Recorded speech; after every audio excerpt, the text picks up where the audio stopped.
네, 안녕하세요. 반갑습니다. 참나TV의 박다영입니다. 굉장히 오랜만에 다시 찾아왔습니다. 네, 어, 변명의 여지가 없습니다. 네, 제가 여러 가지, 저의 개인적인 상황이 있긴 했지만, 그건 어디까지나 핑계 받게 될 수 없을 것 같고요. 네, 그래서 어쨌든, 어, 제가 영상 속에서 매번 이야기했던 피니쉬를 하고 과거를 피니쉬하고 지금부터 다시 부지런하게 영상으로 찾아뵙겠습니다. 네. 오늘은요, 이제 조금 다른 주제로, 다르지만 또 연결되는 주제로 한번 이야기해 볼까 하는데요. 이제 바로 요 며칠 전에, 그러니까 지난주에 SBS 방송국에서 방영되었던 꼬꼬무, 그러니까 꼬리에 꼬리를 무는 이야기라는 프로그램이 있죠. 이렇게 연예인 분들이 나오셔 가지고 어떤 사건이라든지 그런 이야기들을 이렇게 말로 이렇게 풀어서 해 주시는 그런 프로인 걸로 제가 알고 있는데요. 특히 그중에서도 저번 주에 방영되어서 굉장히 큰 화제를 불러일으켰던 임신 거부증을 주제로 해서 오늘 같이 한번 살펴보도록 하겠습니다. 우선 그 임신 거부증이라는 이 용어에 대해서 한번 간단하게 살펴볼 텐데요.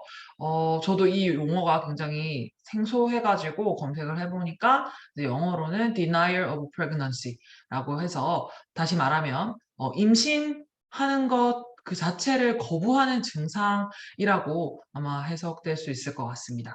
음. 그래서 이 증상에 대해서 저도 이렇게 기사도 검색해 보고 했는데요.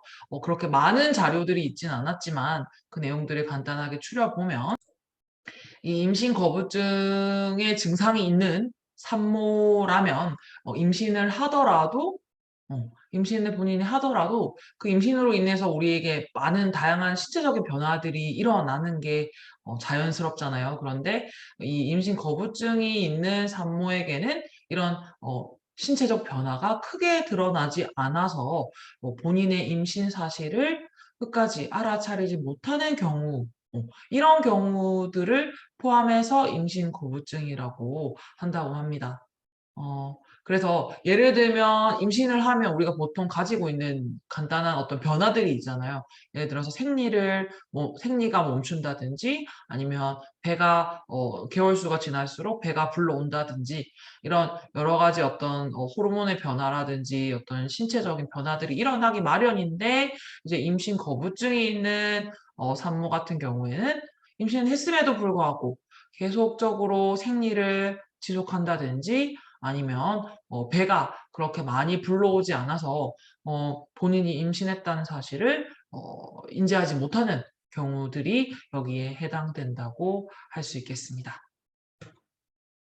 근데 이제 이게 저도 이제 이 분야가 제가 전문 분야가 아니기 때문에 제가 100% 정확하게 다 이해하고 말씀드릴 수는 없지만, 제가 찾아본 기사들에 의하면 이제 이런 경우에는 이제 태아가 뱃속에 있음에도 불구하고 자궁 속에서 그 스스로의 존재를 감추기 위해서 자궁의 배 앞쪽에 보통 이제 착상을 하고 이제 이렇게 크기가 자라나는데, 이 임신 거부증일 경우에는 그 아이가 배 자궁의 그 배 앞쪽이 아니라 위쪽에 올라가서 붙어서, 혹은 척추 쪽에 붙어서 착상을 해서 자라난다고 합니다. 그래서 다시 이야기하면 이제 원래 임신의 어떤 정상적인 어떤 임신했을 때 그 착상의 위치라든지, 그다음에 그 태아가 자라나는 그런 공간들이 우리가 알고 있는 정상적인 그 위치가 아니라, 왜냐하면 정상적인 위치에서 아이가 자라나게 되면 어때요? 자연스럽게 배가 불러오겠죠. 그러니까 그걸 감추기 위해서 아이가 다른 쪽에, 척추 쪽에 붙든지 아니면 자궁의 위쪽에 붙든지 해서 자신의 존재를 감추어서 배가 임신한 여성의 배만큼 나오지 않게끔 이렇게 증상들이 나타난다. 몸의 변화들이 도드라지지 않는다. 이제 이런 경우들이 이제 임신 거부증에 해당된다고 할 수 있겠습니다. 음. 근데 저도 이제 요런 것들을 이렇게 조금씩 리서치하고 하는 과정 속에서도 좀 약간 전 잘 와닿지가 않은 부분들이 있더라고요. 와닿지가 않는다는 것이 제가 아직 출산의 경험이 없기 때문에 이런 임신에 대한 어떤 지식적인 부분도 제가 그렇게 해박하지 않은 상태에서 이제 이런 자료들로만 제가 또 보니까 잘 이렇게 '정말 이런가? 이럴 수 있나?' 라는 생각도 들었는데요. 그런데 이제 이런 어떤 그 꼬꼬무에 나왔던 그 영상도 마찬가지고 어떤 기사라든지 이제까지 있었던 임신 거부증과 관련된 사건들을 보면 결국에는 음 이 몸이 정말 이 마음과 동떨어져 있지 않다라는 것을 한 번 더 확인시켜 준다는 생각이 들었습니다. 그래서 저희가 이제 시민성 장애라든지 이제 이런 것들이 결국에는 내 마음의 어떤 요인으로 인해서 내 몸에 증상이 나타나고 내 몸에 병이 병으로 나타나는 이제 이런 경우들이 이제 시민성 장애라든지 이렇게 연결될 수 있잖아요. 그런데 그게 그냥 그렇게 단편적으로만 끝나는 것이 아니라 더 크게는 정말 임신 거부증까지도 어떻게 보면 연결이 될 수 있겠다. 라는 생각이 들었습니다. 음. 그리고 특히 이제 이 자궁에서의 일어나는 이런 경험들, 뭐 태아가 자신의 존재를 감추기 위해서 척추에 붙어서 자라난다든지 이런 사실 내용들은 어떻게 보면은 보통 우리 일반인들에게는 굉장히 낯설고 믿겨지지 않는 이야기일 것 같습니다. 어 우리가 보통 이제 뭐 우리나라에서는 태교라든지 태담이라든지 이런 컨셉에 대해서는 그래도 비교적 많은 분들이 알고 있지만 그럼에도 불구하고 이제 시대가 많이 이제 변화하고 하면서 그 뱃속에 아이가 태어나기 전에 그러니까 엄마 자궁에서의 그 9개월, 10개월의 시간에 대한 그 중요성을 많이 인지하지 못하고 있는 것이 지금 요즘의 현실이죠, 사실은.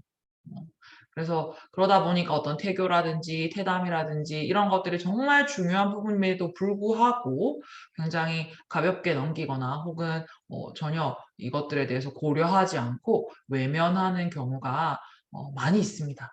특히 젊은 세대로 갈수록 이런 부분에 대한 어떤 사전 지식이 부족하다 보니까 아마 그런 경우들이 많이 발생하는 것 같은데요.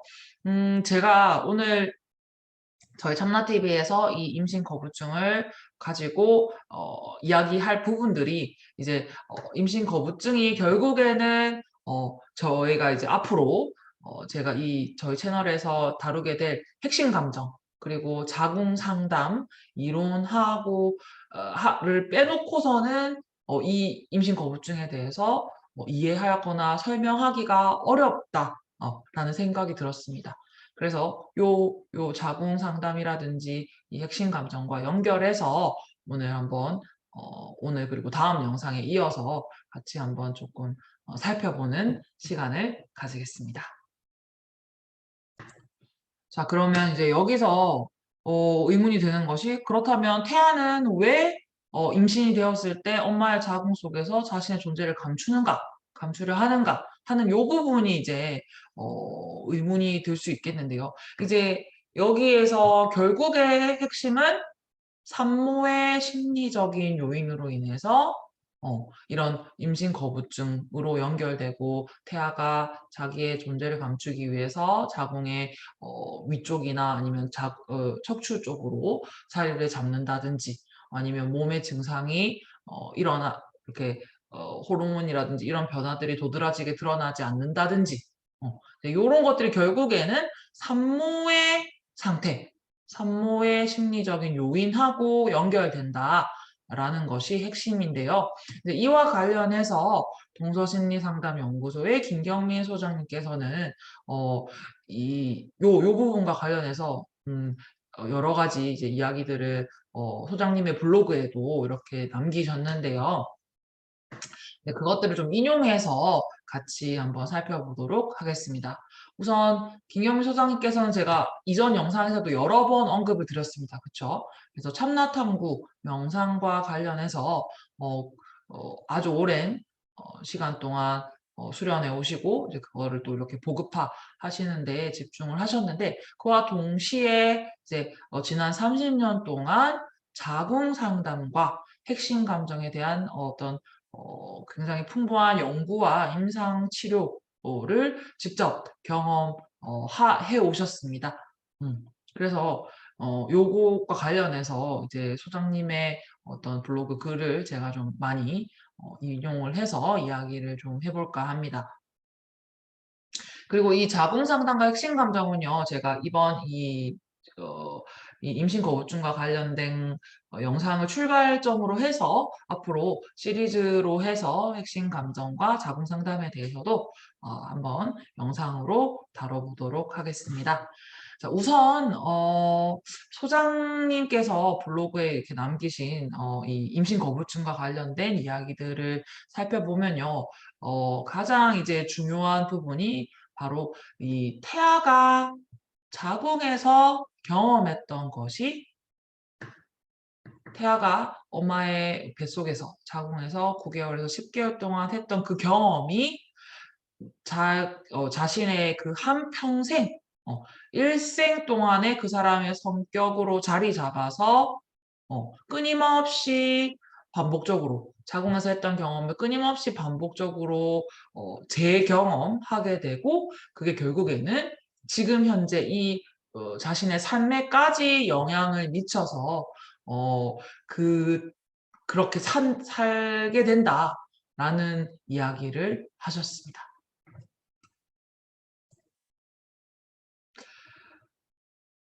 이 아이가 태어나기 전에 어머니의 산모의 뱃속에 있는 그 9개월, 10개월 그 자궁 속에서의 그 시간들이 정말 우리가 아무것도 모르면 그냥 뭐 뱃속에 아이가 있고 그냥 또 그 9개월, 10개월은 어떤 하나의 생명체로서 존중하거나 하는 그런 개념이 좀 많이 약한 것이 사실이죠. 그러다 보니까 이 산모가 아이를 임신했을 당시에 그 산모의 심리적인 상태라든지 그 산모의 어떤 생활 환경이라든지 혹은 산모의 어떤 가족이나 남편과의 관계라든지 이런 것들이 태아에게 직접적으로 영향을 미칠 수 있다는 사실을 많이 놓치고 있는 경우가 많이 있죠. 음. 그래서 소장님께서는 이 자궁에서의 그 엄마의 그 당시의 그 상황, 심리적인 어떤 상태, 그리고 그것들이 그대로 태아에게 연결되어서 영향을 미치고, 그것이 결국에는 태아의 성격 형성에까지 영향을 미쳐서 그 태아가 뱃속에서 한 경험을 그대로 반복적으로 반복하면서 평생 영향을 받으면서 살아간다. 어 요렇게 보신 거죠. 그래서 사실은 이 이야기를 가지고 보면 굉장히 충격적인 이야기죠, 사실은 어떻게 보면. 어. 그 우리가 이제 뭐 성격 형성이라든지 이런 것들이 태어나서 생활하면서 사람들과 관계하면서 사회생활을 하면서 형성되고 이제 견고해진다라고 알고 있는데, 사실은 그 이전부터 이미 태어나기 이전부터 뱃속에서 엄마하고의 그 관계가 어떻느냐에 따라서 그 아이의 성격 형성에 거의 뭐 절대적인 영향을 미친다라는 것은 어떻게 보면 굉장히 좀 충격적이기도 하고 굉장히 중요한 부분인 것 같습니다. 그래서 왜 우리가 이 태교의 중요성을 이야기하고 태담의 중요성을 이야기하는지, 그것들을 좀 이해할 수 있는 부분이 아닐까라는 생각이 듭니다.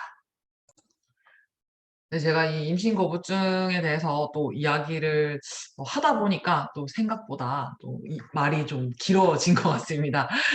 그래서 오늘 이 영상은 여기까지 끊어서 가고요. 또 다음 영상에서 제가 또 준비한 부분들 하고 연결해서 좀 더 깊게 살펴보는 시간을 가지겠습니다. 네. 어 그리고 이제 이 앞으로 제가 이 영상을 출발점으로 해서 다시 심기일전하여 네, 아까 앞서 잠깐 언급해 드렸던 핵심 감정과 자궁 상담과 관련된 시리즈로 네, 자주 찾아뵙도록 하겠습니다.